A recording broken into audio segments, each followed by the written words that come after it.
What's going on, guys? Welcome to another episode of Tooned Up on the Renegade Pop Culture Podcast Network.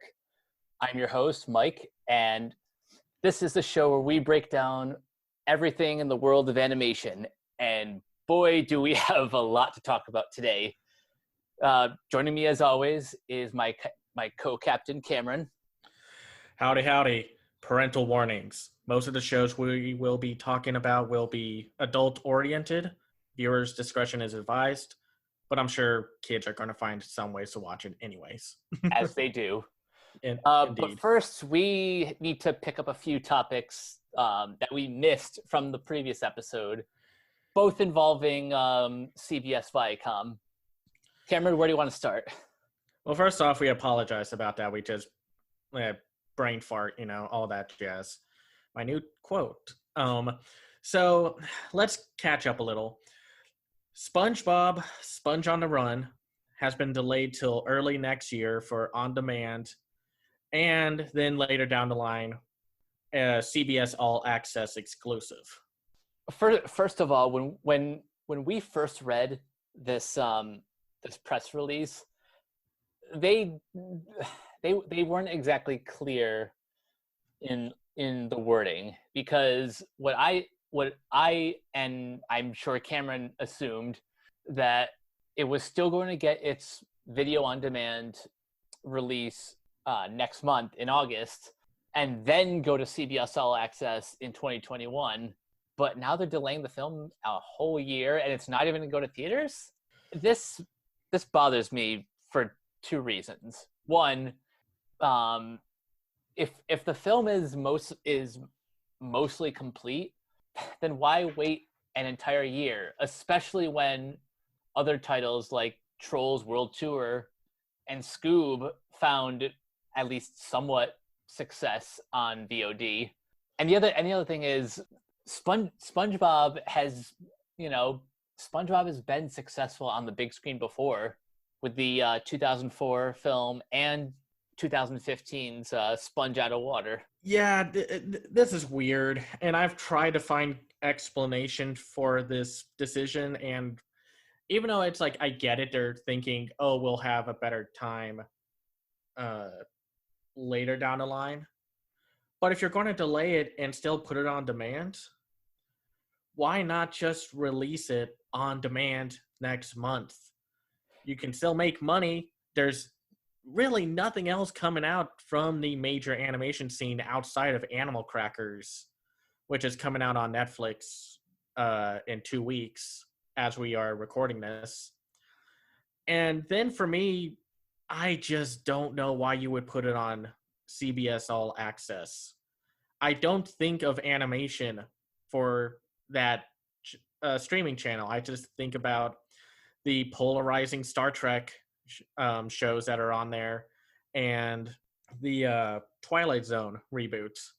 I don't get it. I wish I understood more, or just found the delays understandable. But if you're just going to delay it to put it on demand, just put it in theaters. Although I'm kind of curious if the decision to put the movie on CBS All Access is a way to increase that streaming service's visibility.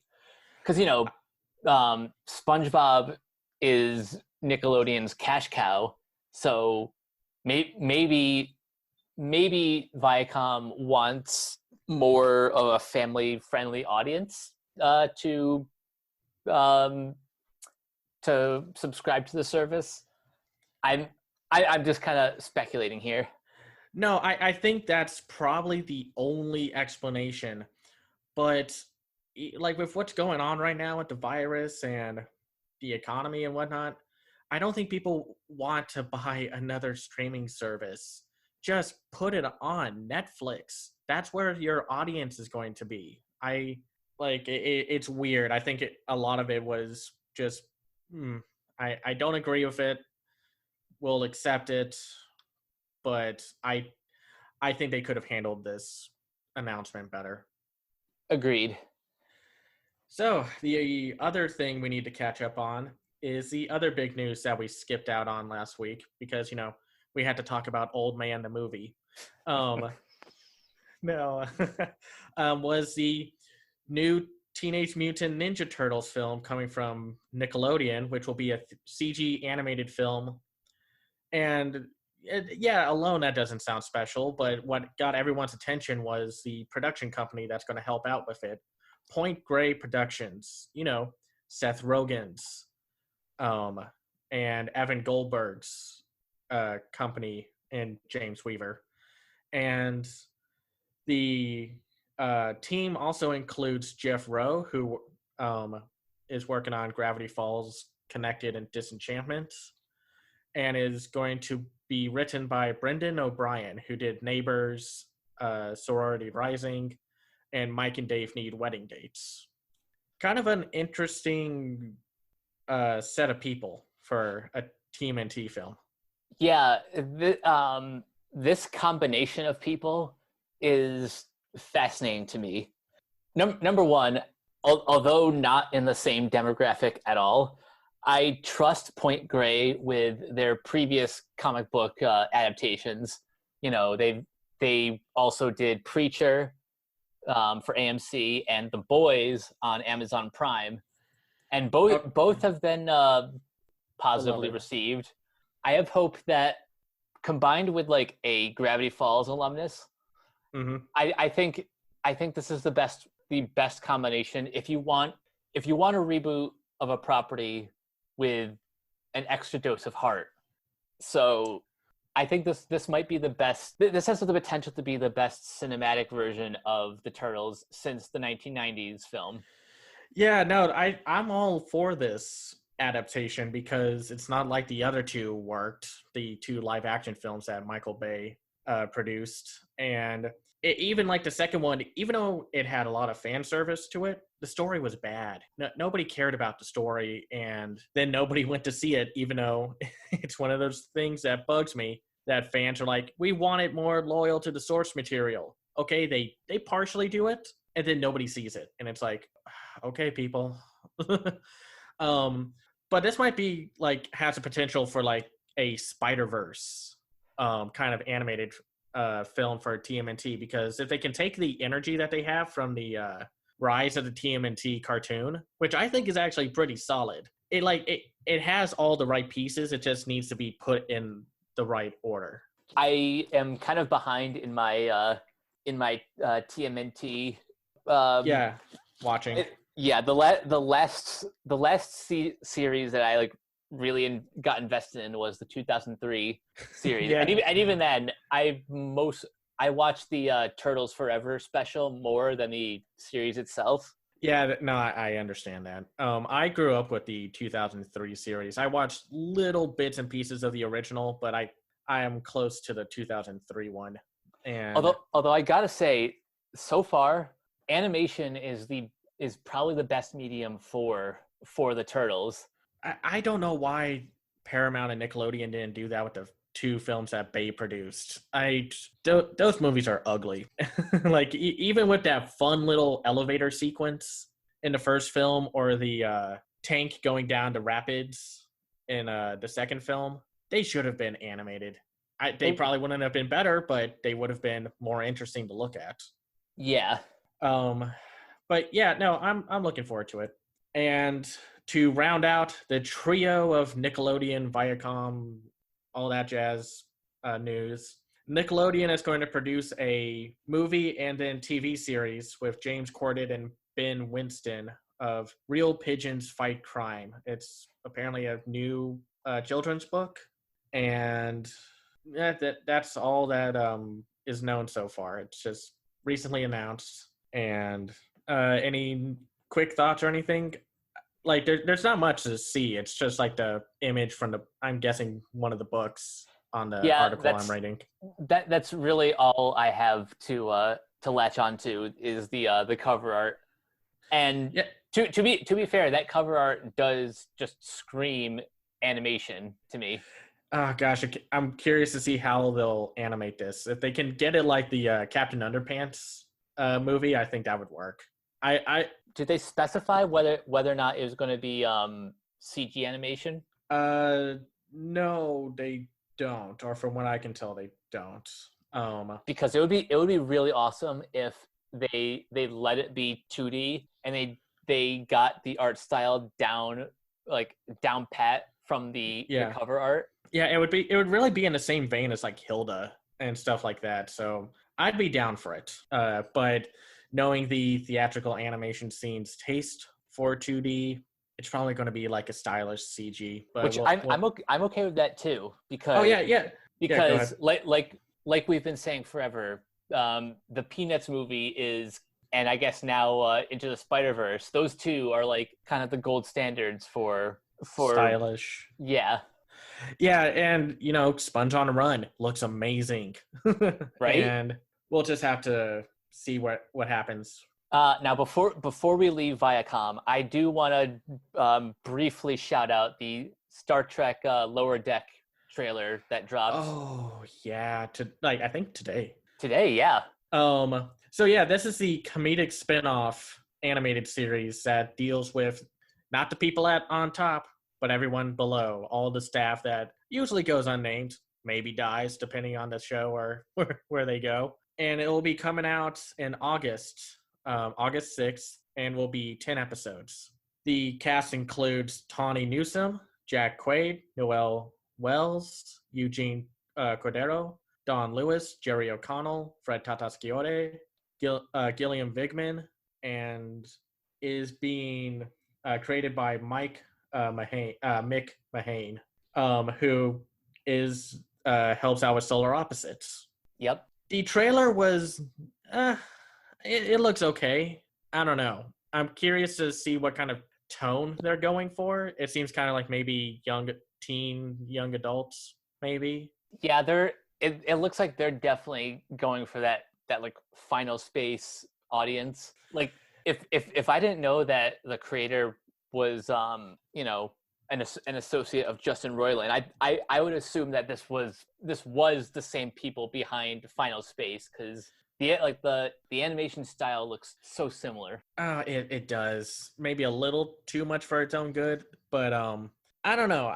The characters seemed a little too generic to me, but I'm it's just first impressions. I didn't think they made a good first impression, but I'm willing to give the show a chance because I'm not like a very big Star Trek fan. Me not neither. Because I'm not like a Star Wars is better. No, I'm kind of on the same with Star Wars as well.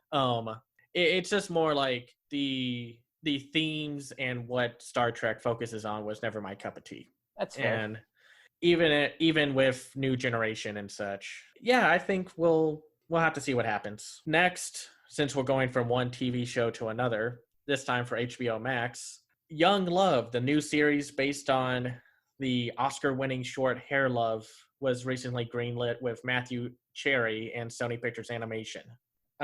He'll serve as the showrunner with Carl Jones, who worked on The Boondocks and Black Dynamite. And really, I'm so happy. I met Matthew Cherry at Animation is Film last year. One of the nicest and most talented people you can find right now in like animation and in just TV and film work in general. Very cool guy. I'm fully down for what he's making. Yeah. First of all, I'm so jealous that you got to meet him. Second, if you haven't seen Hair Love by now, it's on YouTube. Just find it and enjoy 6 minutes of happy. It's so good. It deserved that Oscar win. It did. I mean, I loved the other ones, but they weren't Hair Love. Yeah, Hair Love, it feels like a labor of love, for lack of a better term. Yeah. And getting to expand that into a TV series. One, just makes me happy for Matthew Cherry, and two, we just need more shows with that kind of energy.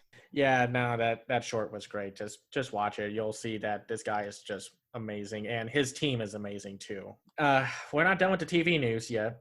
We have two. I think like about two more. Well, actually three because of Animaniacs.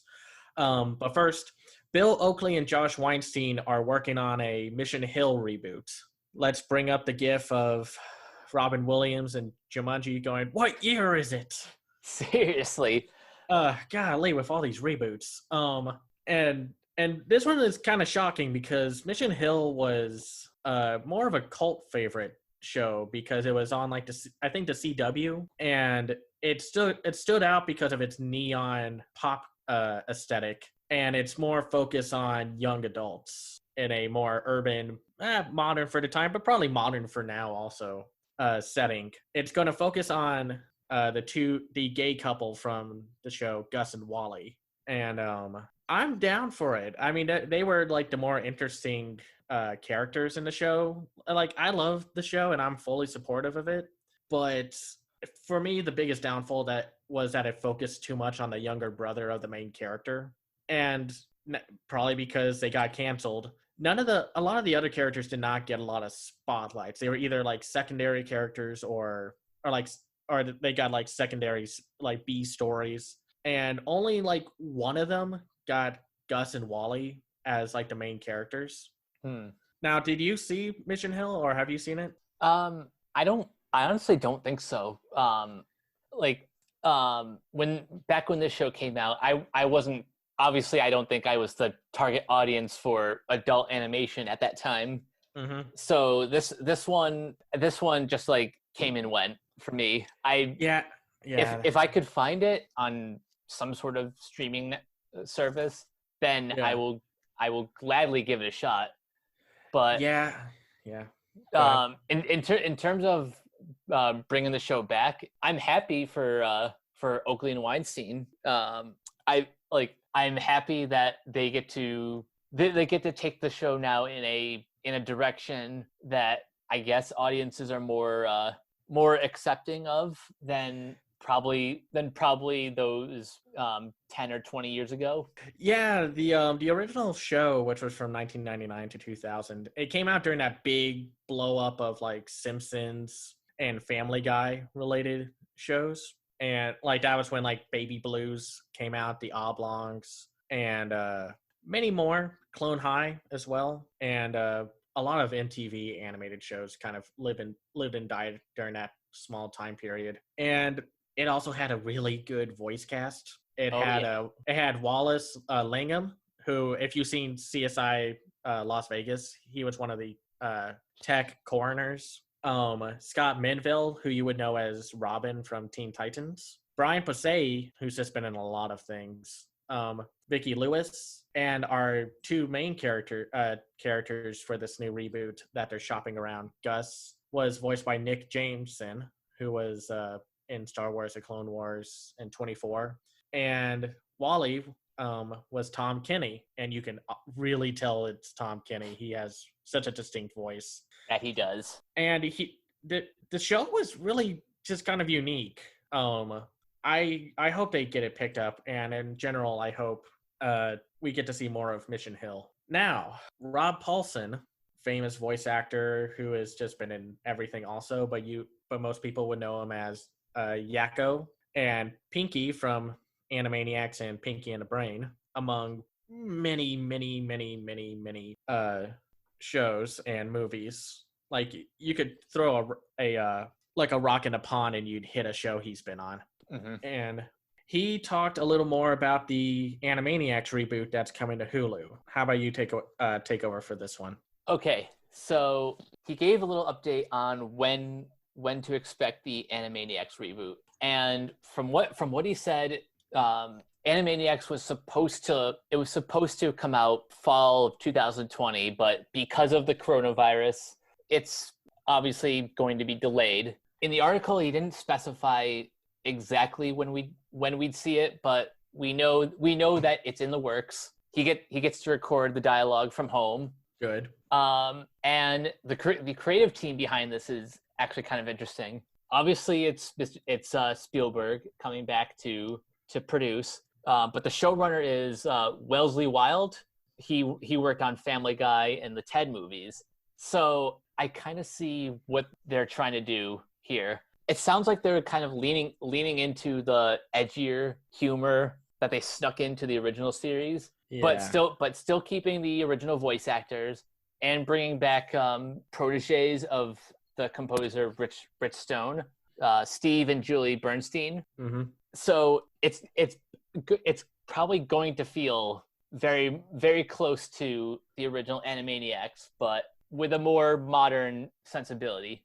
That's interesting. I know it's kind of like, oh man, why is someone from Family Guy working on this? But Animaniacs really, like, the show itself and why it's such a classic.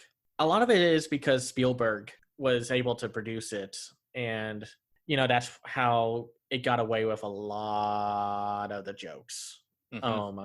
And I still get a huge kick out of like this one where they're making fun of the pilgrims and such. And one pilgrim's just like, "Give me the bird," and Yakko's just like, "Oh, I'd love to, but the Fox censors won't allow it." And One of my favorite jokes. Yeah, That and I found prints. No, fingerprints. I don't think oh, so. oh. Or and like, I mean, that's how a lot of the humor got away. Like a lot of the shows that Spielberg produced, that's why those shows had that humor. Like when the Animaniacs go to hell, literal hell, and the devil's there, is like, you better bow down to me or else you're going to suffer for all eternity by listening to whiny 60s hippie music. And that's great, but of course kids aren't going to know that. But another one I liked was when they made fun of Woodstock. Oh, that one is also one of my favorite episodes too. Oh I, god, I that love I love the guy who's making fun of like the Eddie Cochran singing yeah. like a parody of With a Little Help from My Friends. Yeah, that one's great. And I love the joke that they're just like, who's the band on stage? The band. Who's on stage? The band. No, the band plays later. Which is of course a reference to music of that time period and whatnot. I'm still looking forward to it. I know there's very little to go off of, but the fact that they brought a lot of the same people back kind of tells me that they're taking this very seriously. They aren't pulling like a Powerpuff Girls 2016 kind of thing where they're just like, oh no, none of the original people are coming back, and it's just like, why? My one disappointment though is I am a little sad that the original showrunner and the writers are sadly not returning. Like I remember talking to Tom Ruger on Facebook a couple years ago when the story first broke, and he said like I have nothing to do with an Animaniacs reboot, and that's a bummer. Yeah, that sucks only because the writing is every bit as crucial to what made the show work as the voice casts. But I'm willing to give the new showrunner a chance. No, that's a little more disappointing. I did not know that. I thought they were bringing back some of the writers and whatnot. But I mean, I'm still looking forward to it. There's not much to say. And I thought I had one more animation news thing, and I do for TV, and then we can get into the other stuff like the Braun news and whatnot. Actually, we have two. I'm sorry, this is a long episode. HBO Max won a bid for the animated pilot called Chinos from Eddie Huang. I think that's how you say his name. Sorry if it's not. He's the creator of Fresh Off the Boat, the ABC series that is very popular. And there's not much else to know about it, except it's going to be like kind of an urban setting. And it looks good. I haven't seen Fresh Off the Boat, but I hear it's great. And I love the cast that's on it. Yeah, I haven't seen Fresh Off the Boat either, but I like how this new series sounds. I gotta say HBO Max, and we'll get to we'll get to one of their new series later. Yeah. They're doing a good job. Yeah, HBO Max, when it comes to animation, has impressed me with their original content. Yeah, no, it's great. Like I said, we'll be talking about one of the shows, and it's really good. But not to spoil anything. I guess we just did spoil that. It's great. But the other animation TV news that we have is that a new animated series called Dead India, Deadendia, just to make sure if I'm saying it kind of wonky. That's how it's. That's the title. It's coming out next year for 2021. It's based off of a horror comedy graphic novel and a web series, well, a web short, and not much to see again. Just a picture. It looks good. I'm down for some comedic horror. Any thoughts? No, that's really about it.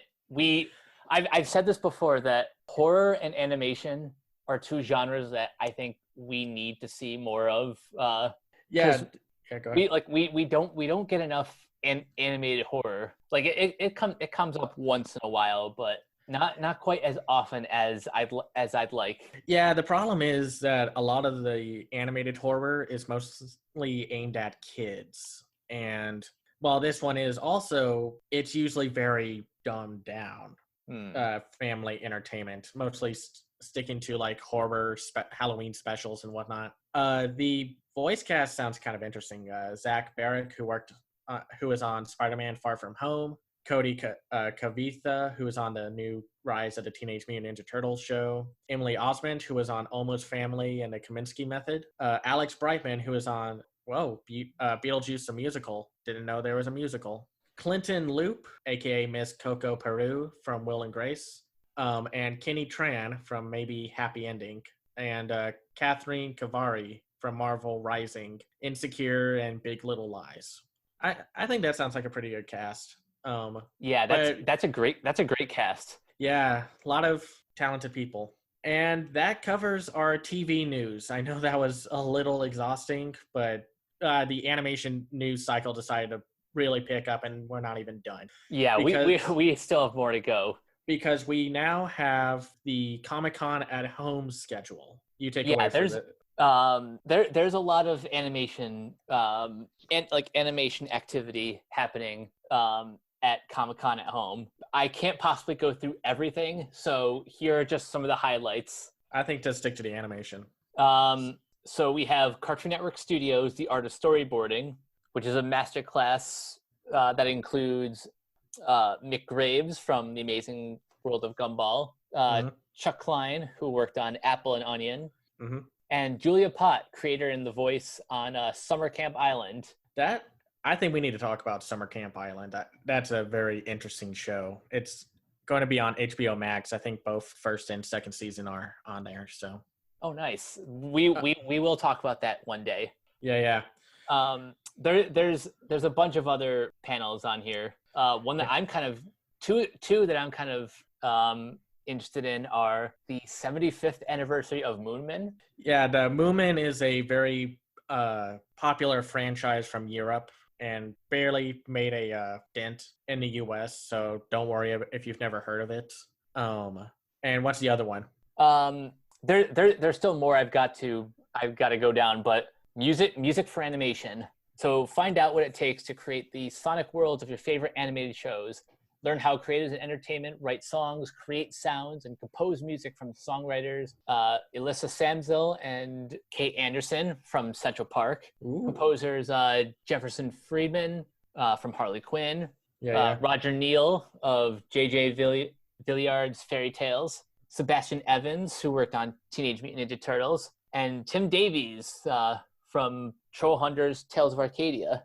And it's moderated, and this panel is moderated by Keith David. And Alan Tudyk. That's why that's the one that had my interest peaked. That's a good sounding panel. Also, guys, did you know that this is Bugs Bunny's 80th anniversary? 80 years of Bugs Bunny. Holy macaroni. Right? Oh, Lordy. Yeah. Let's see. There's also like an inside the voice actor studio. There's a panel for Close Enough. The state of the industry. Something for HBO Max. Talking about Adventure Time's Distant Lands, which we'll talk about in a later episode when all the specials come out. Infinity Train, which a new season's about to come out, so we might have to focus on an episode on that one. Is that season 3? Yeah, season 3. There's a Adult Swim one for YOLO, Crystal Fantasy. I've never heard of this show. Hope it's good. 12-Ounce Mouse, interesting choice for a panel. Bob's Burgers, Crossing Swords. Adult animated originals for sci-fi. Archer. There's just a lot. We'll easily make a episode about this in its entirety. So don't worry. The animated films might be drying up a little for us, but we got plenty of animation to go through. Yeah, stay tuned for a later episode when we cover everything that came out from Comic-Con at Home on the animation side of things. Yeah. So G Kids, for our next news bit, is not in any way surprising. It's going to bring over Goro Miyazaki's newest feature, Earwig and the Witch, for early next year. No real sign of like virtual theater or theater release, but I think this was going to happen anyway. You know, G Kids and Studio Ghibli have such a tight friendship, even if they still can't find a way to get all the Ghibli Museum shorts on a Blu-ray, because I don't know if I'll be able to afford to go to Japan. Not anytime soon anyway. But I get why they apparently Miyazaki wants to keep those shorts at the museum, which okay, I get it, but still I kind of want to see them. At least see them in a legal way. And for our oddest bit of news, well, actually, before we get to that, sorry to tease that.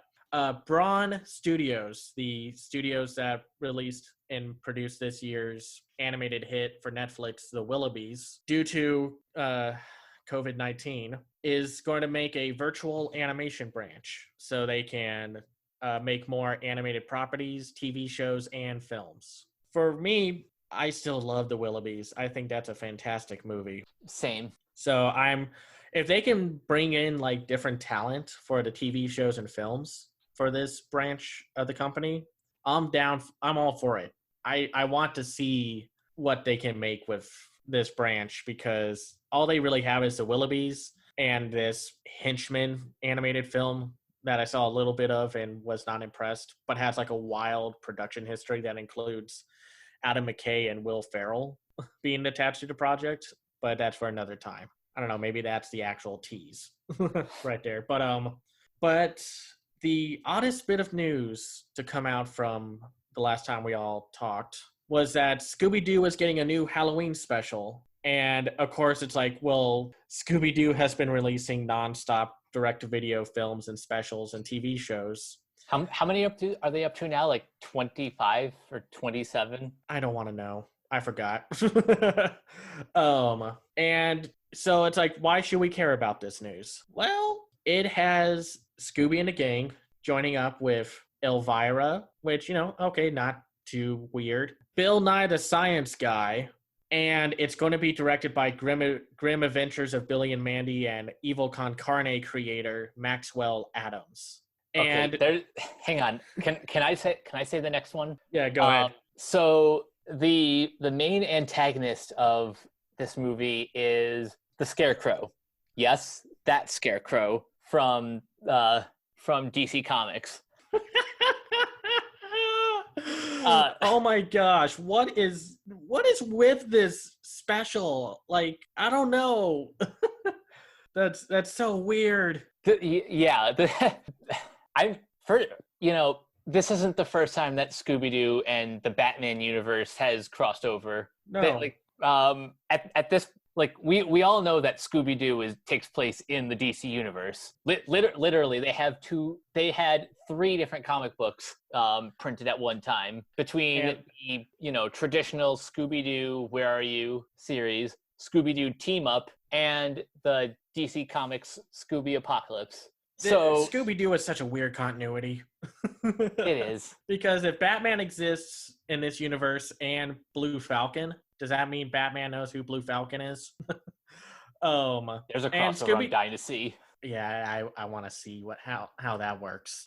And there is also the Scooby-Doo and Batman: The Brave and the Bold film from 2 years ago, which is quite bonkers since it's Scooby and the gang teaming up with the Brave and the Bold incarnation of Batman. You know, with Diedrich Bader and John DiMaggio as the best Aquaman. Fight me, that's true. No offense to Jason Momoa. So it's kind of wild. What a grab bag of guest stars, directors, and villain. Yeah. But finally, we are done with the news. So yeah, sorry. That it's a lot. Like I said, we just had a bunch of news just kind of dumped on us between the Annecy recap and now. Although I gotta say, as terrible as the state of the world is right now, one of the best things about this podcast is that animation. You know, animation is the one medium that can and pretty much has been thriving throughout this whole ordeal. So if nothing else, it's given us plenty to discuss. Yeah. And sometimes that comes with bad stuff, which segue to our first show that we're going to be talking about, Crossing Swords on Hulu. Now, I'll be completely honest, because of my busy schedule, this is one of the shows that I wasn't able to watch, and apparently I'm not missing much. Cameron, do you want to explain what Crossing Swords is? Okay, so let's get some background information going first. This is a show created by John Harventine IV and Tom Root, and it's produced by the Stupid Buddy Studios, the same studio that makes Robot Chicken, like a lot of the adult animated stuff, and then my favorite of their stuff, Buddy Thunderstruck on Netflix. And it's a adult animated comedy, how original, that takes place in this medieval times, so it's a fantasy comedy, is about a good-hearted soul named Patrick who wants to be a squire to a kingdom, and shenanigans ensue. Lots of violence, a lot of crass humor. It's not very good. I'm sorry. Yeah, this is going to be the first official negative review you're going to hear on this podcast. It's not going to be middle of the road. It's not going to be, oh, no, it's disappointing, but it has some good things. No, I mean, there are good things to this show, but it's all utterly wasted on a, quite frankly, terrible show. How is the structure? Is this like, does it have like an arc from like throughout the season, or is it just like kind of the same thing as Robot Chicken but stretched to like 23 minutes? No, there's a structure to it, but it's not set up very well, because a lot of it is at first just adventures of Patrick being a new knight for the kingdom, and his adventures and shenanigans that get multiple people killed and just dealing with hugely unlikable characters. For some reason in the second half, it decides to have a plot, and it's not handled well. It's like when you watch a episode of Chopped and someone runs to the pantry last minute to get truffle oil and then ruins their dish by using it. I think this show is kind of worse that it has a plot. And like I said, the major thing that's holding this show back is the characters. They are wildly unlikable, just obnoxious, annoying, just hateful characters. And it's like, okay, so that's not new. You know, Rick and Morty is one of the most popular cartoons out right now. And I wouldn't really say Rick's a likable character. Well, you don't get that with Crossing Swords. At least with something like Rick and Morty, there are characters you are invested in and are interested in. I just want to see all these characters die. I want to see all of them just burn up like the little Playmobil Duplo toys that they are. There's no balance to it. Everyone's kind of hateful and spiteful, and Patrick becomes a kind of an annoying protagonist because it's like he whines and cries about just how horrible everything is, but doesn't do anything about it. Or when he does, it then ends with something worse. And then it tries to make characters likable and endearing, and it doesn't work. You do not want to hang with these characters. They are just, like I said, just mean-spirited and spiteful individuals. And there's no balance to it. Everyone is kind of the same character. Like, they're just terrible in their own little ways, and then they're terrible in their, like, unique way, like, in similar ways. And it tries to have heart, and then it does stuff like, oh, this peaceful utopia is actually a bad idea. And it's just like, wait, why is it a bad idea? And then there are points where the characters do stuff that just makes them worse, and the show doesn't really punish them for being awful. Like, you find out that the king of the kingdom, played by Luke Evans, yes, the Luke Evans, locked away the old king in a castle isolated far away from everything else. And his excuse is that the king went mad. But yeah, I would go mad too if I was locked away in a castle by myself with no one else besides guards making sure I don't get out. Yeah. Like, you told me that you tried to watch the first episode and you just found it a rough sit to get through. Yeah, I tried, but I just couldn't. It's so tough. There's like, fantasy comedy is nothing new, but you could still pull a lot from it. And I've seen even like shows that I'm not fond of try to pull the whole like adult fantasy comedy thing and actually be funny. Let me like, ask, go ahead. How does this compare to Disenchantment, which is a show I've kind of heard like kind of mixed reviews? Oh, Disenchantment's way better than this. Okay. Even though I'm also kind of mixed on Disenchantment as a whole, it at least has a story and characters in a world that's interesting. It also has John DiMaggio, and he makes everything better, and Billy West and Maurice LaMarche.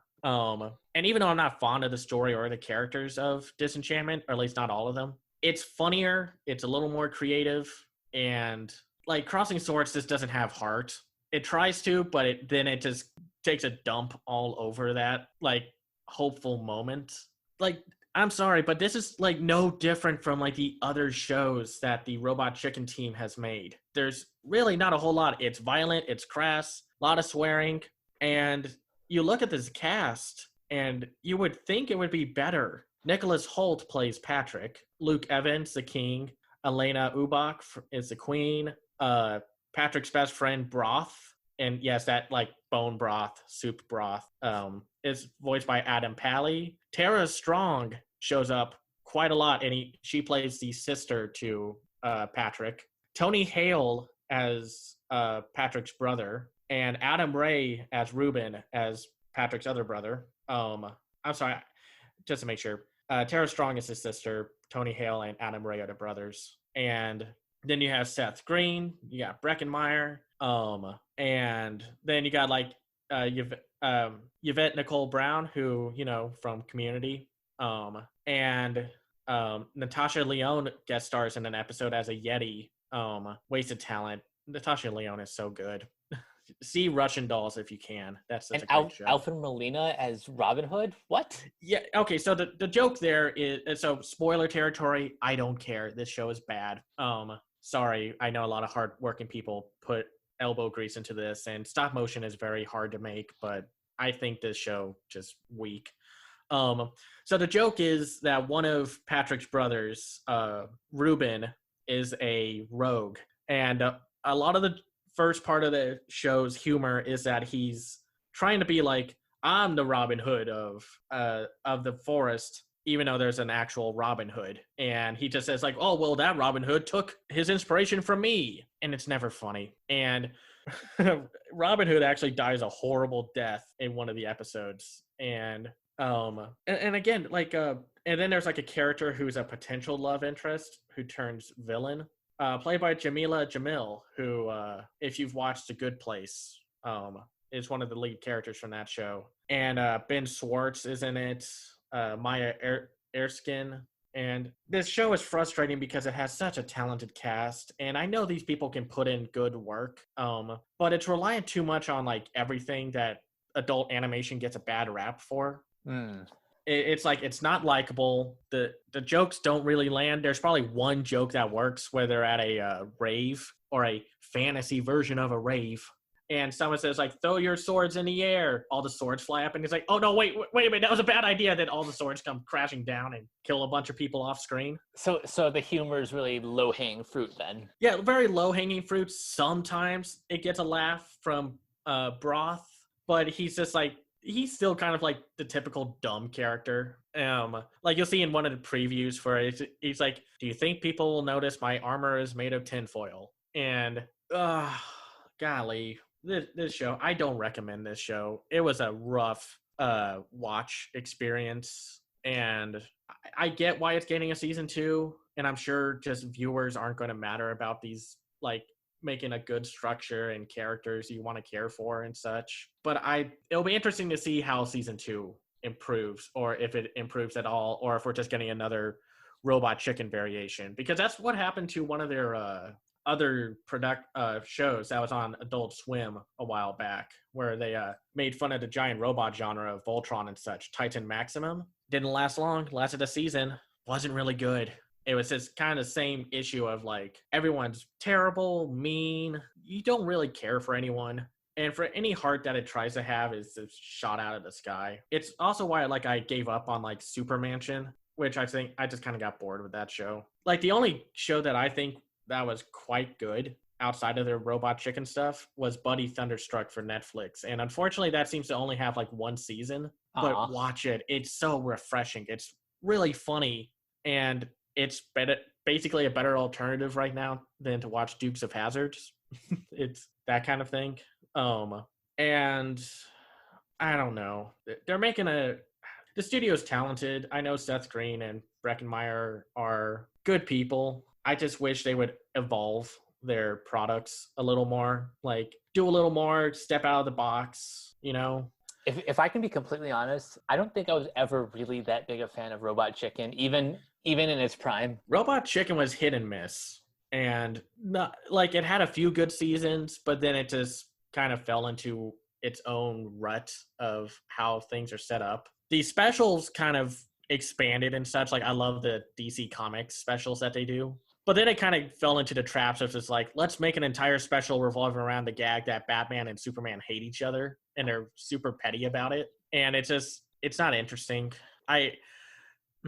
This one's just tough to talk about because I want to be respectful, because one of the cool things about Crossing Swords is the art style and the art direction it goes for the animation. Everything looks like those Fisher Price toys. Like, you know, like no arms and legs and such, are basically walking pegs. Oh yeah. And I remember I used to have a lot of those growing up. Yeah. So it's like, that's a cool look for the show. That's like wholly unique. But then it's wasted on a script and jokes that are very just juvenile and shock for shock's sake. And like I said, it's kind of like everything that you think about with adult animation, where it's like, it's not very good. So yeah, not really recommended. Check it out if you want to, if you have Hulu. I'd rather watch Solar Opposites. But luckily, this is the only bad show we're going to be talking about, or at least the most negatively reviewed show, because now we're going to talk about HBO Max's Close Enough. Yeah, this is one that I was very excited to talk about. For those who aren't aware, this is a show created by J.G. Quintel of regular show fame. This was originally supposed to come out for TBS in 2017, but was put on the shelf after the cancellation of, well, Louis C.K. But Louis C.K. had an animated series, an animated cop show that was supposed to premiere in the same block. And then also the Time Warner AT&T merger pushed this back even further to 2020 when it premiered on HBO Max. And so this series revolves around a millennial couple. J.G. Quintel voices the main character, Josh Singleton. Gabriel Walsh plays his wife, Emily Ramirez. And they live with their two friends, a divorced couple, Jason Mantzoukas as Alex Dorpenberger, and Kimiko Glenn as Bridget. And the young couple has a kid also named Candace, who is adorable. She's voiced by Jessica DeSico, and their landlord is a old African American woman named Pearl, voiced by Tasty from Orange Is the New Black, Danielle Brooks, and her adopted son Randy, voiced by James Adamian. Is that how you say his name? I'm sorry. Again, I apologize if we. I apologize. I've never seen it, or I've never heard it like spoken out loud before. Mm-hmm. So yeah, this show had a wild release history, which is kind of similar to our next week's topic of animal crackers. But yeah, you start first. What is your overall thoughts about? Overall, I freaking love the show. I wish it was longer than 8 episodes, and I wish each episode was given the full 22-minute, like the full 22-minute format instead of 2 shorts. But that being said, I love 2 things. One, I love that the characters are all likable in their own ways. I love that this is like that. This is definitely aimed towards don't get me wrong, this is an adult-oriented show, but it's aimed at like people in my generation or just above me. Like they're millennials. They're millennials. They're our age, really. Though I'm probably more in the vein of the divorced couple. And if you are curious about the weird surrealness of the regular show, it's the regular show, but with humans. Yeah, no, a lot has not changed with J.G. Quintel's style of humor and world building. It's pretty much a more grounded show, but there's still a lot of weird stuff in this show. I really love this show. Oh my gosh, I think this is the best adult animated show of 2020 so far. I would agree with that. Is there any episode in particular that you're kind of dying to talk about? We could kind of talk about the one that we saw at Annecy, which let's talk about this, because this was our first look into this world, and it's probably the one that I would like if I can only recommend a single episode. It would be this one because it also starts with Skate Dad, and Skate Dad is another one of my favorites. Yeah. But the thing about so the episode's called No Stress Day, and written by Bill Oakley. So a little bit of Mission Hill. That makes a lot of sense. Oh my gosh, that makes so much sense. But yeah, go ahead. Okay, so in this episode, Emily is diagnosed with stress. So it's up to Bridget to basically tell her, calm the fuck down. Oh gosh. Yeah, and then the 2 guys, Josh and Alex, try to go grocery shopping to get ham, and apparently there's a ham shortage. And they find out that this hipster meat producing company has been stealing all the hams in town. And if that's not absurd enough, Alex is getting chased by a gang of clowns. Stripper clowns. Yeah, stripper clowns. And all because he lost a bet. And one of my favorite gags of that is when you see that happen. Oh, yeah. And it's like he makes like a balloon animal out of his yoo-hoo. And you hear it's like, that's not a giraffe because it looks like a balloon dog. And he's like, wait. And then the neck starts stretching. I don't know how that logic works, but it's such a crass joke that actually works. My favorite thing is like whenever they make an appearance, it's so over the top. Oh gosh, man, this show is just so funny. I haven't laughed this hard at an animated show in a while. Like, and even though I love stuff like Harley Quinn, that one was more story focused. This one was definitely more for the focused on the laughs and the character interactions. And gosh, and I love the Ladder World game. Yeah, Ladder World is it starts out kind of lame because you're just climbing ladders, but then that escalates into chaos. Well, apparently one of the obstacles is Kevin Costner from Waterworld's head will come at you, and that's not even including like what happens if a stray ladder hits your legs. and and I'm not kidding about that Kevin Costner thing. That's a very specific joke. Mhm. And then at the end, when everything's all clear and such, one of the villains, one of the hipster meat makers, is like, "I'm still going to kill him," and then the clown slaps him, and he's just like, "Bet." Oh gosh, I don't think there was ever a joke that did not land in this show. Though I have to say, I think my favorite one is Logan's Run. Oh, yeah. I think I relate to that one so much. Just a lot of the jokes. So a lot of the this episode's about like Josh and Emily are like very cozy with what they want to do, like with their night time shenanigans and such, just kind of chilling, watching the British Bake Off and such, or going to a diner and eating chocolate chip pancakes. Well, then Bridget is just like, oh, I'm about to go to a club, just going to try to keep from reminding myself that I'm getting older. And so then Josh and Emily join her and Alex to the club that's called Logan's Run. And you find out that this club is very specific. If you happen to be over 30, you get put on a very special couch and then sucked up into a ceiling fan and killed.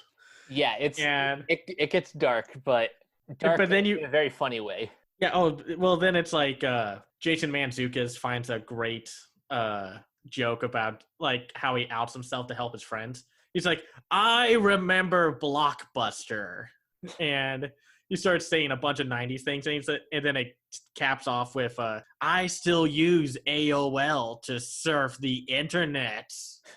And then you find out that the club owner is actually an old man because he gave away that's like, nobody over 30 deserves to live, just like in Logan's Run. And then it's like, are you referencing a movie from 1976? Is this based off of the movie? And then like the whole twist, like explanation is just like, no club should have people over 30. It then turns into a pub, which is very true if you've ever been to a pub. Mm-hmm. But to me, like the one thing that this show gets right, and what Crossing Swords and somewhat of Rick and Morty failed to do, I like these characters. They are relatable, they're likable, they're endearing, and there are these little moments that the show does well where it will like sprinkle in a little humanity to the characters and such. And like I think my favorite characters were Alex and Bridget, not because they were played by Jason Mantzoukas and Kimiko Glenn, though that's a really big part of why I love them. Yeah, I honestly think that Jason Mantzoukas steals the show whenever he can. He's a great actor. He's so funny, and even the character just like he looks just like him too. Yeah, no, it is definitely one of those things where the main character looks like their voice actor, and it works. And like I said, this show is weird, it's trippy, but grounded and just hysterical. And it's like all the characters matter. Like I want to see them all. Like I love spending time with them. Like I love the episode where they find out that Candace is maybe slipping behind in like everyone in her class. And one of the best punchlines of the show is like she's like, "Oh no, she's special. She's unique in her own way." And then she writes her name in like doodly lines. She's like, "I wrote my name, Mom and Dad," and they're like, "Oh." And then when they're talking about it, like, we're going to knock the SHIT like out of this, and then Candace says the swear word in question, and she's like, "God, those teachers are good." Now, one thing I wanted to kind of bring up, because it's kind of an interesting situation. 7 of the 8 episodes are in those 2 12-minute segments. But the last episode, which has a fun cameo appearance of Weird Al, and of course he has one of the best jokes in that episode. Mm-hmm. Do you think this show would work better as the regular show style, like 2 12-minute segments? Or do you think this show would work better as like a whole 30-minute ordeal? I've been going back and forth on this. At the top of our discussion here, I said like I wish this was more in the 22-minute segment, but mm-hmm. to be perfectly honest, I just wanted more of the show, period. So if it was like 22 episodes of just these like 2 12-minute segments, that would have been fine. I just want more. Well, like, did you find yourself like more invested with the shorter running time with the stories, or do you think? I think the advantage of the shorter stories is that it's paced a little bit better. Like, I guess one criticism could be that maybe things escalate too quickly, but that's why the characters are so grounded emotionally. Like, if you don't care about these characters, then 11 to 12 minutes is just racing to the punchline. Yeah. But I don't think that's the case with this show. I think because you care so much about these characters, that it's okay if they take you right to the insanity, because you're already rooting for them to get out of the situation. Yeah, and I don't know. I don't think the last episode was my favorite, but I think if they want to go with like both runtimes, I'd be down for that. I just think the plot needs to justify the longer running time, even though I like these characters. Right. Because I think the episode, like the last episode, was maybe stretched a little thin. I would honestly kind of agree with that, actually. I mean, even with the Weird Al cameo, which is great, the two plots weren't strong enough for 30 minutes. So I think the show works better in the 12-minute segments, though I do think it was kind of weird how they would still have like the opening play twice. Because, back in the day when shows had like the 2 12-minute segments, they just play the opening at the beginning. But for some reason, every segment has the opening. Yeah, that's a little strange, but I mean, but that's such a nitpick. Don't take that as like a legit criticism of the show. Yeah. Really, this show is delightful, and yeah, like we said, it balances it all out with grounded characters. Because again, to kind of dunk on Crossing Swords, sorry, there's no counterbalance to everything that goes on in that show. The characters are all mean and terrible, so everything is mean and terrible. So there's nothing to make it work fully. Close Enough has grounded characters and absurd premises, and they feel real, because who hasn't been like in Josh's situation where he wants to make a living making video games, but he also has a tech job to pay the bills, and it's like it's really relatable. It's kind of like what Mission Hill set out to do in that regards, just to be kind of more of the young adult life instead of like the middle-aged family like Simpson stuff, or teenagers, which the anime landscape loves to focus on. It feels refreshing as a show. But yeah, I guess like we both agree that just watch the show. There needs to be more seasons of this. I mean, go as long as you want, JG Quintel, but yeah, we want more. Agreed. Now, that was a pretty good lightweight show, because the next two are so that viewer's discretion at the beginning, even though I say it as a joke, it's going to be kind of needed for this next one, because we're going to be talking about Netflix's Japan Sinks 2020. Should we go over the plot first, or should we why don't you go ahead and take this one? Okay, so Japan Sinks 2020 is based off of the novel Japan Sinks, and it's basically focuses on this biracial family of Japanese and Philippine descent surviving basically Japan just sinking. It's basically a Roland Emmerich disaster movie in anime form. This 10 episode long series follows these characters as they try to really just survive, and they run into other characters that join their journey, maybe some for longer than others, and they deal with cults, nationalistic racist punks, and just the different kinds of people you would encounter in these post-apocalyptic situations. So while I guess I'll go with my overall thoughts. It's a emotionally draining show, because it's relentless in how really it's kind of like what The Walking Dead was kind of good at before it became really bad at it, with basically telling you not to get fully invested with these characters, because due to just the environment around them. Really just sinking, earthquakes, poison gas, lava, tsunamis, just happening. Basically, anything that could go wrong does go wrong. Yeah, it makes sure to make the characters endearing, and then it pulls the rug, the what's the term, like that pulls the It pulls the rug blindfold off. right from under you.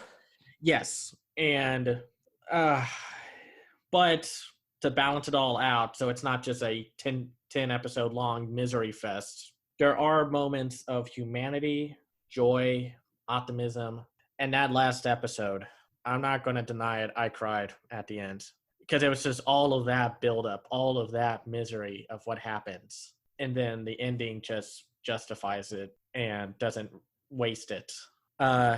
Any overall thoughts before we go into little details? Overall, yeah, this was good stuff. I'm not quite as familiar with Science Saru, there, like that studio, but this was a great first impression. I love the characters. I love the kind of positive message about just moving forward throughout every obstacle that they hit.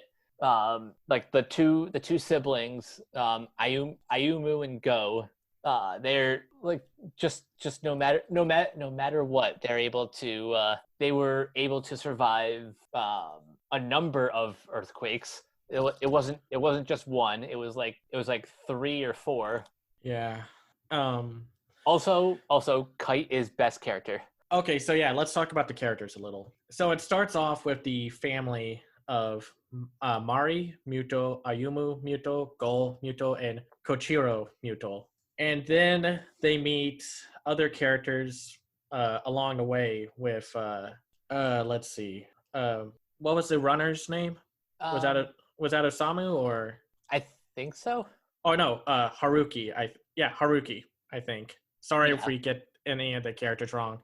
Usually the source I use is behind the voice actors, but they don't have the that up yet for some reason. And a curmudgeonly old man who owns a convenience store, and a gaming YouTuber by the name of Kite, or Kaito, voiced by Alex Lee, who was our lizard boy from Dorohedoro. If you, I knew he sounded familiar. Yeah, and this has been kind of talked about because Kite's kind of a loaded character because of all the things that you find out about him. For one, he's probably the only good gaming YouTuber. I'm sorry, but I'm going to make my stand in the ground along with Ruben.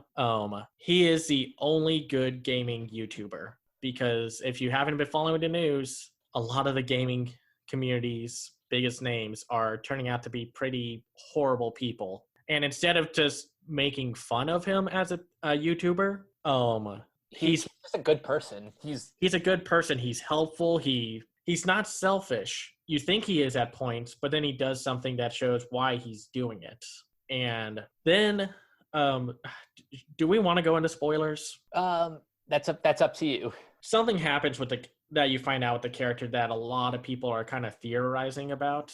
Our friend Ruben Barron wrote up a great article about it, talking about Kite as a character, and I don't want to spoil it because it's kind of interesting to think about, because Science Saru made it a goal to be more inclusive with its characters, and they have a very good variety of characters and ethnicities. It's not just a Japanese family, because the kids and the wife are Filipino in origin, and they do meet one American character named Daniel along the way. Was he American or was he British? British, actually. Never mind.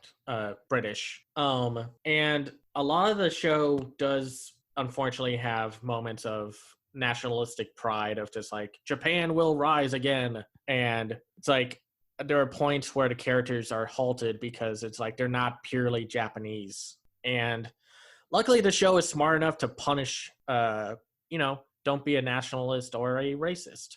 And, but that doesn't mean that the good characters get out scot-free.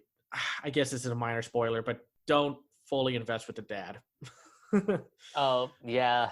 Oh, this show made my jaw drop and made me jump out of my seat. Not because it's scary, but just kind of like where the story went. And it's just, I mean, like, how did you think about the overall story? I because of the genre, some moments were a little bit predictable. Like you knew that the kids would make it out okay. Yeah. And yet there's still moments that maybe kind of uncomfortable. Just in the moment, like in the first episode when like everyone on Ayumu's track team is wiped out by the earthquake. That is Oh gosh, yeah. that hurt to watch. This is a very hard to watch show, people. Like, death is common, and there is unfortunately also moments of attempted rape. And luckily that's kept to one episode, which I think the second episode. But it's a lot, especially when you think like, oh, everyone's okay in the first episode, and then bodies start falling from the sky. Because they were either in a helicopter or a plane crashed or something. And there's a lot to it. And it's hard to talk about this show because it's very mature. This is absolutely not for kids. But I also like the commentary about technology. Like, it shows that we can archive our lives, our history, our cultures, just moments with technology, which was what made the ending so powerful and such. Mm-hmm. And it doesn't really shy away from a lot of the tougher subjects and encounters. Like, they run into a sanctuary, which is basically a cult. Like, there's always that one cult scenario in these doomsday plots. Now, for those that may not know about Science Saru, they are the people behind Mind Game, Pong the Animation, Tatami Galaxy, Lou Over the Wall, The Night is Short, Walk On Girl, Ride Your Wave, and the upcoming film for next year, Inuo. And they have Masaki Uwasa, the founder and director of a lot of these projects, has a very distinct animation style, which we'll probably talk about when we review Ride Your Wave for the podcast. It's not traditional anime. The characters have thin lines, very simplistic shapes, but more grounded designs, kind of like a mix of Satoshi Kon's art style. And while I say this, as Yuasa is known for his wildly surreal, trippy visuals, the animation here is more grounded and a little more raw in the emotions department. Oh yeah. And I think that works. I don't think like a Lou Over the Wall or a Night is Short, Walk On Girl style mood would not fit. It would clash. You need this to be a grounded and human story. And it's just, there's really not a whole lot to talk about, I think, without spoiling a bunch of things. What did you think about the characters? I thought the characters were quite endearing. A relationship that really kind of fascinated me was the relationship between the mother and Ayumu. Like, mm-hmm. I could feel a little bit of animosity between them, especially after their dad is killed. It seems like Mari is she's kind of like overly obsessed with like helping people and putting on that strong face that she has like a very tough time like stopping and caring about herself. Yeah, there's definitely some like I think the kids took a little bit for me to get to like, but like I found Ayumu a little annoying, but at the same time, I don't know how you can be a teenager or a kid dealing with all of that. Yeah, like and they definitely got better about like making her less whiny, where it's just like, you have to start growing up, Ayumu, and go, or else like this world is not going to be kind to that. And I think one of my favorite characters was the runner or ex-runner. Haruki Koga is the ex-runner who unfortunately saw his mom die in front of him when the house collapsed on her. And he has probably one of the best moments in the either 8th or 9th episode. I forgot which one. I think it's the 9th one. And man, this is, like I said, it's like I'm already kind of drained about this show. I'm just talking about it. But one thing I do want to kind of bring up, not kind of, will bring up, this show references real life brands. There's an Amazon, there's YouTube, there's Facebook. It's weird because most of the time these shows try to skirt around that by doing like, this is YouTube, but it's not YouTube. This is Apple, but it's not Apple. So I guess to me it was kind of funny, but kind of jarring to hear. It's like, man, I can't wait to get my package from Amazon whenever that happens. And it's like, oh my gosh. Or it's like, oh, I want to get Starbucks. And it's like, wow, whoa. It's very, it's jarring, but also that kind of helps to ground the world a bit. Yeah, I'm just wondering if they were allowed to say that and such. I'm sure there were some deals on the back end. Because one of the lines is kind of distracting when they're talking about Starbucks. They're like, I want a mocha frappuccino or something kind of drink from it. And it's just like, it reminds me of those like kind of awkward and clunky product placements from celebrities where it's like, we're going to have San Pellegrino as our drink for this whole season. And we're going to make sure you see the label every single time it's on screen. And really, like, this is a good show. It's a tough sit. I don't know if it's bingeable, even though it's on Netflix. I mean, what do you think? Do you think this is like you could watch all 10 episodes in one go, or would you? I honestly wouldn't recommend it. I think this is one of those shows that because it's only 10 episodes, it is quite literally an easy binge. I just personally would take a break maybe halfway through just so you can like decompress and kind of mull over the events that have happened. But on the whole, I think the show is great. I described it in my Facebook post as a great it's a great Venn diagram of anime fans and Roland Emmerich enthusiasts who will be super into this series. And my hot take was, I think this is better than anything that guy has put out. Oh, absolutely. Like, because 1,000 times better. Like, I care, like, I'm sorry about his movies, but outside of Independence Day, I don't care about the characters in his movies. And even with all the absurd plots and whatnot, there's no groundedness with the characters in those movies, unlike here. And yeah, I really love Japan Sinks. I don't think I'll rewatch it as much as like Dorohedoro, Beastars, or our final show that we'll be talking about. But I think in general, it's one of the best of the year. Definitely give it a watch.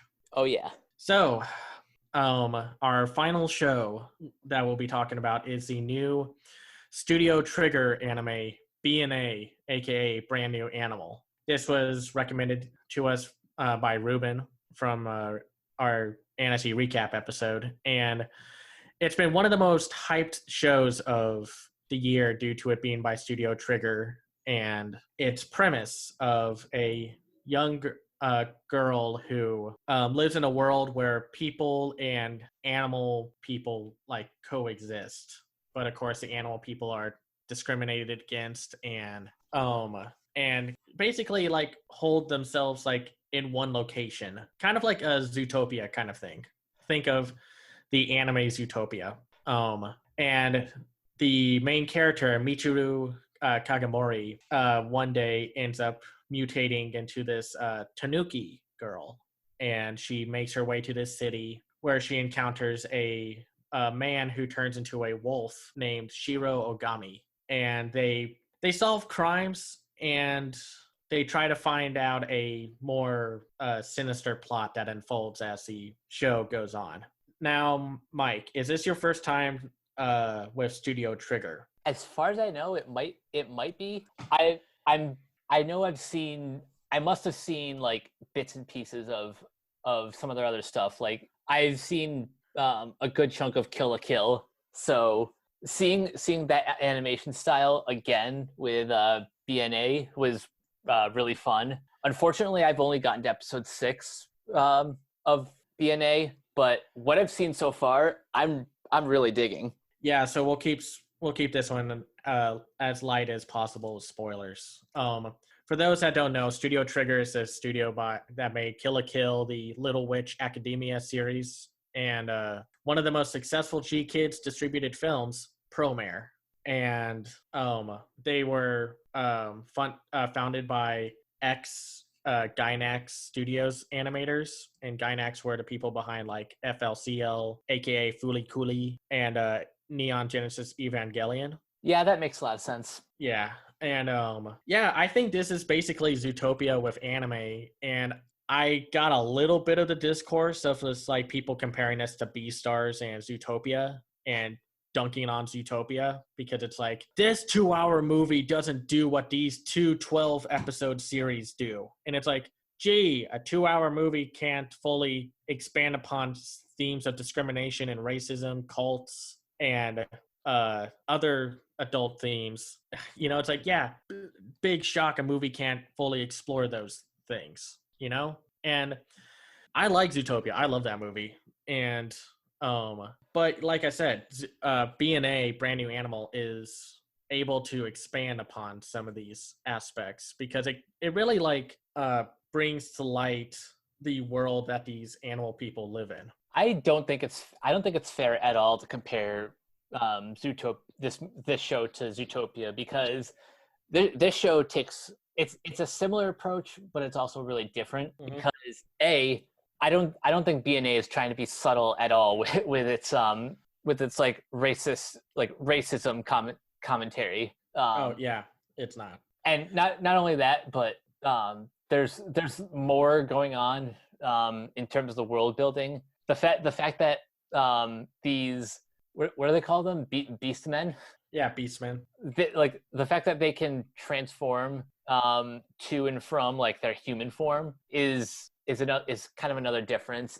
And also this has a baseball episode, and every anime needs a baseball episode. Yeah, that I was wondering if you got far enough to that part, because that's why I was like, oh my gosh, your second anime, and just since Dorohedoro, there's a baseball episode.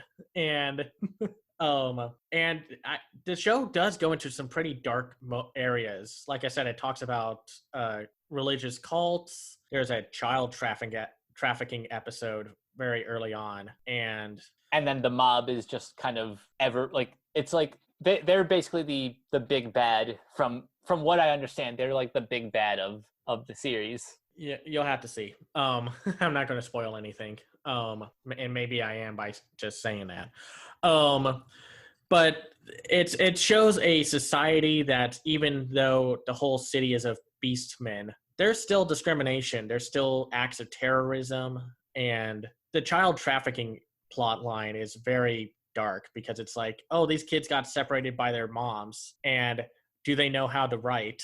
Well, okay, awesome. Then we'll sell them off as child slaves. I wish these last 2 shows were not as heavy, but it's what happens. And like there's the baseball episodes about elements of gambling, and it's like, but it's able to be amusing and entertaining, optimistic, like more optimistic than what Japan Sinks does, where Japan Sinks kind of saves all that optimism till the end. BNA sprinkles it throughout, and it's a tough first episode. Also, just seeing the main character get hunted down by humans who know where the beastmen are going, and it's a complex show, and like I said, I'm glad for that, because like I said, I think Studio Trigger got kind of labeled as the style over substance. To be fair though, the style is there. And you can definitely see that with the action sequences. I love whenever like Ogami just comes in and completely wrecks house. Yeah, he's the wolf character, and he's a very interesting character. You kind of, some parts of the later half of the show are I don't know how I feel about them. It's kind of like the same thing when you find out about stuff in Promare. But like what do you like about the show? I like how unique this world is. It um it almost kind of reminds me of Dorohedoro in terms of like they just lean right into the sort of, I guess, supernatural elements. Mm-hmm. I like the commentary. That's very very present throughout the show. Yeah, this show is not subtle. Like we said, it's as subtle as Zootopia. I also kind of like how it's a little bit of a procedural. Mm-hmm. I like the dynamic between Ogami and Michiru. Mm-hmm. I like like how the mayor just kind of knows everything about everyone. Yeah, there's a lot to say about that character, but I won't say anything because you haven't seen the second half. I also like the action's great. The thing that Studio Trigger is known for is like super bombastic and fluid animation in their action set pieces, and it really works here. And there's also a really good mystery involved. Yeah, the mystery has me hooked probably more than anything else. Like, first of all, I want to know how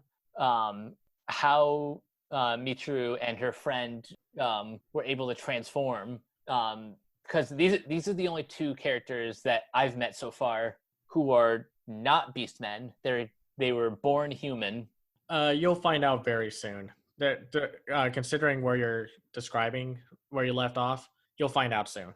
And then it's just kind of like what's going on underneath and such. There's a character you meet early on, who helps found the city that the Beastmen live in, and you'll see what happens with him. Like I said, I don't want to spoil anything. But like I said, there's just a lot to go over in the world building aspect, and it's all very interesting. Like one of my favorite characters is this seagull character that you meet later on in one of the episodes. I think very soon in your situation that he's a migratory bird, but he has to follow discriminatory laws of being a beastman, but like he thinks he should be free because he's a bird, and that's what birds do. They migrate. And he's but then he gets like, you have to get out of fly lower or show us your information if you want to fly into this area. And like I said, it's a procedural cop action comedy drama. It's everything under the kitchen sink. Yeah, it is. And it's good at like giving us also likable side characters. Like there's of course the couple that Michiru stays with, Jim Horner, who's a rooster, and Melissa Horner, who's a dog, I guess, or like a groundhog. I'm not sure. Yeah, they don't really make it clear. And by the way, if you were kind of wondering if, like with Japan Sinks, if they were going to make the social media influencer a terrible person, they do that. You'll get your daily dose of that with when the characters encounter. Have you seen the quote unquote mermaid girl yet? Yeah, that was episode 4. Okay, so yeah, then you know about it when the episode basically makes like young social media influencers kind of terrible people with what happens to the mermaid girl. But then you have characters like Jackie, the little panda bear thing from the baseball episode. She's the short one with the bob cut, who is just kind of a delightfully not ignorant, but just kind of, well, I guess ignorant would be a proper way to describe her. Like she's the like they're like a lot of the characters, even like the secondary ones, are very complex. Like it's a film that show that has very black and white elements, but there's also very morally gray areas. It's not saying stuff like, oh, their child trafficking has a point. No, it doesn't. It absolutely does not. That's an awful thing that happens in this world. but it's like you understand the villain's motivation and such. It's that thing that people kind of misunderstand about complex villains like Killmonger and Thanos from the Marvel films. Right. You're not supposed to. No, It's less that you're supposed to sympathize with them, but more you get to understand their motives. yeah, which is a smart thing, because that's how you make these kind of thriller mysteries compelling. And really, I think my only real issue is that a lot happens within the 12 episodes. I know you're only halfway done with the show, but a lot happens. I think maybe a little too much happens in the show. And I think, like, I hope there's a second season, because it opens itself up for a second season. I would sure hope so too. Even though I haven't reached the conclusion yet, I still want to see more of this world. Yeah, no, that's that's a sign of a good show. Like we said with Close Enough, Japan Sinks, and well, not Japan Sinks. Japan Sinks is a good one season show, but with Close Enough, we want more because the show is really good. And yeah, I think overall, like, the action's good, the story's compelling, the characters are likable, and the voice cast is also quite good. Chirami Lei plays Michiru. There's Benjamin Diskin, who plays Ogami. There's a few veteran voice actors like Keith Silverstein, who plays Jim Horner. There's Jake Green, Jameson Price, Joe Oakman, Carrie Tang, Todd Habercorn, Erica Harlacher, and Tony Azzolini, just to name a few of the actors. Yeah, that's quite a cast. Yeah, and this is something that's also good about Netflix anime dubbing. Whatever studio they're getting are being very inclusive. They're bringing in more people and not just the same 3 or 5 people that they get for everything. Like a lot of Adult Swim shows would do that. And this is good, again, like with our voice actor discussion from last episode. Bring in new talent, because there's people out there who deserve a chance. Yeah. Do you have any like other positives or negatives for your experience so far? Because I'm only halfway there, I don't really feel comfortable diving into negatives yet, because whatever negatives I have could either be ironed out by the time I've reached the conclusion, or or it's just stuff that's already been brought up. Like I think I agree that a lot is happening in this, like, in the span of where I'm at 6 episodes. But other than that, I'm just into this, man. I'm into the world building. I'm into these characters. I'm into the mystery element. Like I just love this. Yeah, no, there's a lot of good anime coming out this year, and there's a few I want to talk about maybe for a later episode, and I'll bring up one of them for recommendations. But yeah, if you haven't seen BNA, Brand New Animal yet, and you have Netflix, you're a fan of Studio Trigger, and you just like good storytelling and just fun characters and creative worlds, definitely watch Brand New Animal. I think everyone would like this show. So when it comes to recommendations, usually every week we like to end our show with a series of recommendations, but I have a less specific one, and a little more personal too. Go ahead.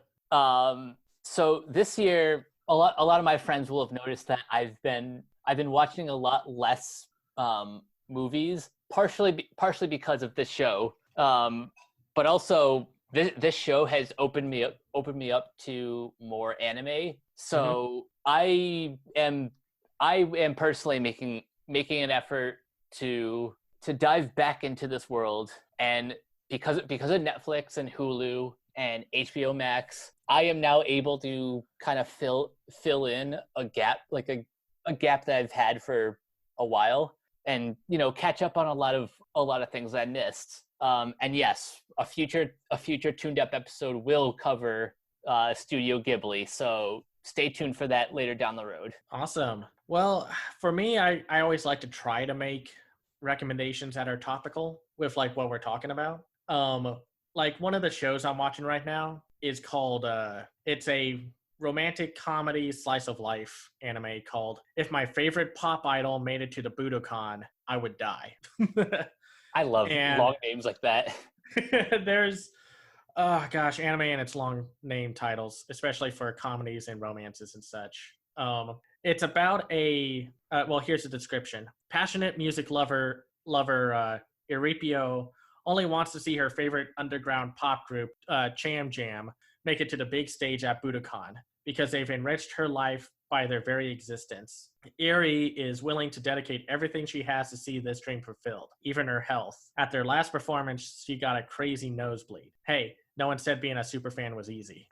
So this is a show that kind of covers like the pop idol commentary and community in Japan, and lesser extent to K-pop area, but I think a lot of it could, both worlds could gel. And the biggest problem I have getting into some of these pop idol animes is not the female focus, which that's dumb.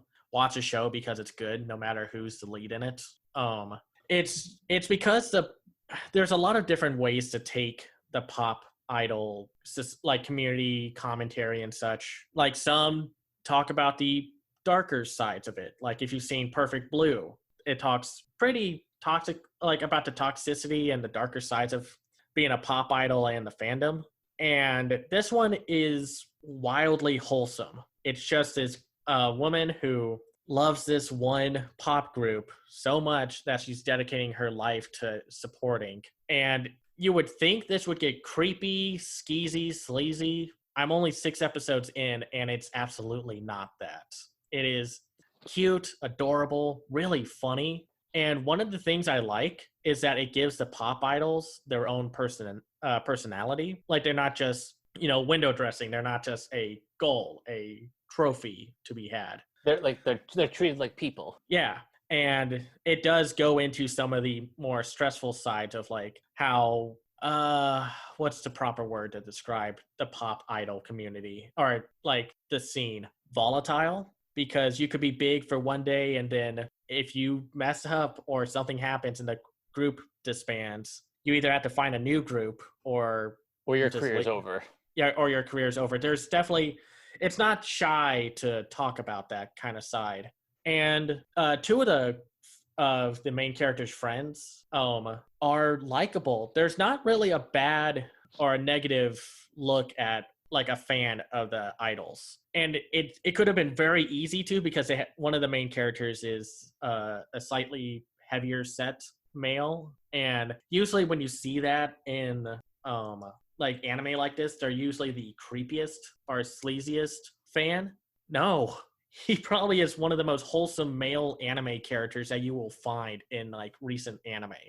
And that's kind of refreshing because that's such an easy punchline to make fun of. It's kind of like how My Hero Academia makes the smarmiest, most unlikable character like the shortest male of the group, and they give him like the goofiest look and like constant like, this guy is not good, stay the heck away from him vibes. But Kumasa, the male character I'm talking about, he's like wholesome. Like it's like what a good fan should be.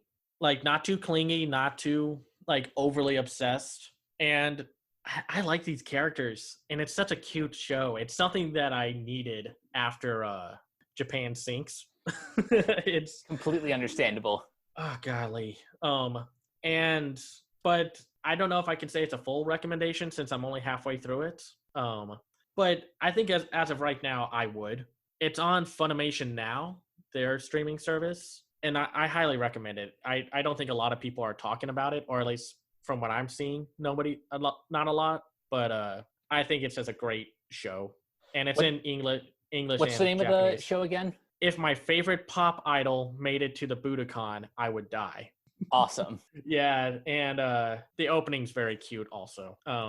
Though, since we're talking about adult animation, I'm going to recommend a movie that I think everyone should watch. And, well, if you're a young adult, like late teens, young adults, it's called Redline. And it's basically... Redline is awesome. I think... I don't remember when I saw this, but Mhm. I remember loving it when I watched it, because it's just this movie is it's kind of like anime Wacky Races, Mhm. but more intense and more Just outlandish. yeah. It's basically kind of like, to me, what the Speed Racer live action film should have been. And I know a lot of people like that movie. And to be fair, I don't think it's a terrible movie, but I don't think it's a great movie. I think Redline is the successful experiment of just doing a outlandish, over the top racing anime. And it's also good at like giving you little details about the characters and makes you feel invested with the race. Like, I don't think I felt as pumped for a race or a chase sequence or just like racing in general since what was it? Oh no, I'm forgetting what I was going to reference. Since the chase sequence at the beginning of Mad Max Fury Road. There we go. Like, and it's so good. The animation's great. Oh my gosh, it took 7 years to make, and you can tell just every inch of it is just beautiful. Maybe a little light in some areas, but it's hard not to love Redline. So I highly recommend it. I don't know if it's streaming anywhere. It's free on Tubi, and you can rent it on Amazon Prime for like $3. That's good. And the Blu-ray I've seen is like very cheap, like about $10. I think if like you're looking for a different non Masaki Yuasa, Mamoru Hosoda, Shinkai Miyazaki kind of anime film, watch Redline. Do you think Redline would make a great double feature with Promare? Yes, absolutely. All right. Well, there you go, guys. And I think that's it for this episode. Yeah. This was a very packed episode for just the two of us, who handled a lot of news and a lot of TV. But I want to thank you guys for tuning in to another great episode of Tooned Up. Before we head out, Cam, why don't you tell us where we can find you online? You can find me on Twitter at Cam's Eye View. I run a website called camseyeview.biz where I review animated films called The Other Side of Animation. And I review live action films on there called Play It Again, Cam. It's mostly like films that I would say, like, play it again. It was like just that kind of rewatchable kind of thing. I have a Patreon at patreon.com/camseyeview, where if you'd like to become a patron, it's $1 a month. And you can find me on like Instagram at camseyeview.biz. And if you're in the Renegade Pop Culture podcast group, or just like some other film groups, you can find me there. And that's it. All right. And you can find me on Twitter and Instagram at Captain K42. Check out all my quick thought reviews on letterboxd.com/Coach K42. Look for me in all the various film groups just at my name. Don't forget to check us out on Anchor and Spotify. And as always, find everything that we do on renegadepopculture.com. Need an escape? So do we. That's it for this episode of Tooned Up. We'll catch you on the next one.